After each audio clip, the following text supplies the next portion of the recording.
Muslim heritage is very much a part of Britain's heritage. My name's Laurie Magnus. I'm chairman of Historic England. Historic England is responsible for protecting and championing England's heritage.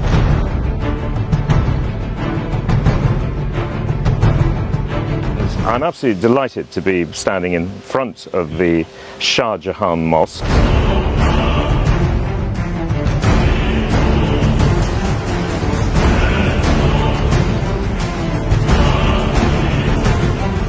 Which was the first purpose-built mosque built in Britain in 1889.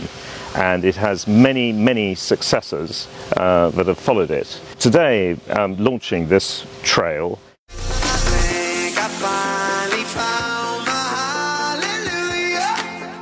to celebrate not just the mosque, which is a beautiful building and listed Grade 1, which is the highest possible grade for any listed building.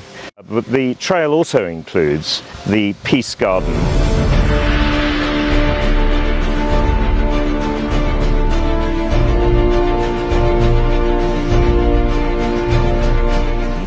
The Muslim cemetery, which was the first cemetery established in this country during the First World War.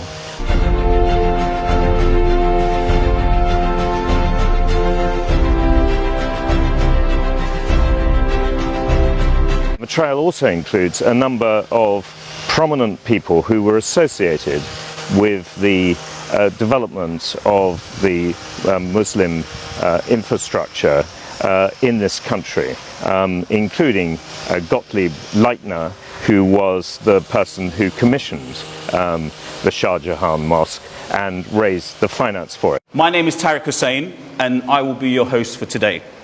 The Woking Trail takes visitors to three of Britain's most important Islamic sites, offering an overview of each one. Two of these have been in the media quite recently. The Woking Muslim War Cemetery, now known as the Peace Gardens, was renovated a few years back and featured in the centenary celebrations of the Great War.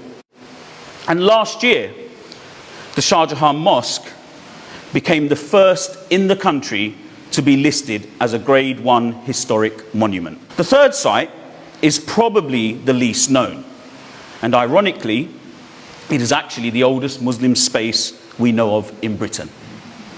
This is a plot of land originally known as the Mohammedan Cemetery, founded in 1884 within the nearby Brookwood Cemetery by Dr. Gottlieb Wilhelm Leitner, a non-Muslim scholar. This third site is where trail number 2, the Muslim Cemetery Walk, is set. And when the Prophet ﷺ was asked what to say when visiting the graves, he said, "Peace be upon you all, O inhabitants of the graves. Verily we will, if Allah wishes, be united with you.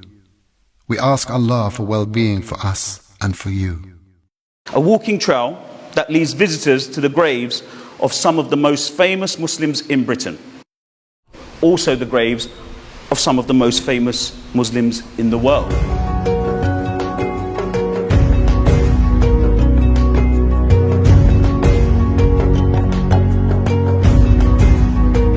I have a personal connection with the Shah Jahan Mosque because my great-grandfather's first cousin on my mother's side was Muhammad Marmaduke Pickthall, who translated the Quran into English. He was also an imam here, but very importantly, his translation of the Quran into English is a version which is still used.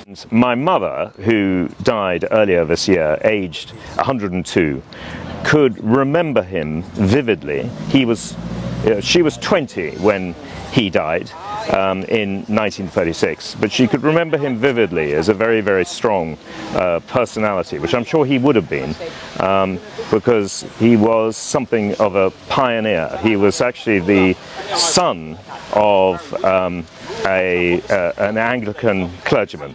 Her Royal Highness Princess Musbah Haidar was the second daughter of the ex-Grand Sharif of Makkah, Amir Ali Haider of the family of Devi Zaid, who claim to be direct descendants of the Prophet Muhammad. Princess Haider's mother was an English woman called Isabel Dunn, who converted to Islam and became Her Royal Highness Amira Fatma, the second wife to Amir Ali Haider. She died childless in London on January 13th, 1977, and was buried here in the Muslim burial ground at Brookwood. Through her father's prophetic lineage and her mother's British roots, she is effectively a bona fide British descendant of the Prophet Muhammad.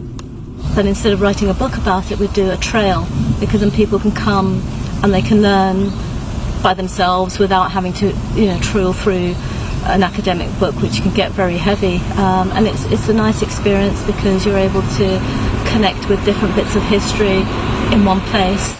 I'm sure that Everyday Muslims initiative will inspire others to come forward and build upon something that has until recently been largely neglected in the popular domain. In time, I very much hope that the trail's success will encourage local and national bodies to invest in it, and very importantly, in my view, look to fund future research and regular activity, as well as sustain the trail over the longer term as an essential feature of Britain's rich and diverse religious and cultural heritage.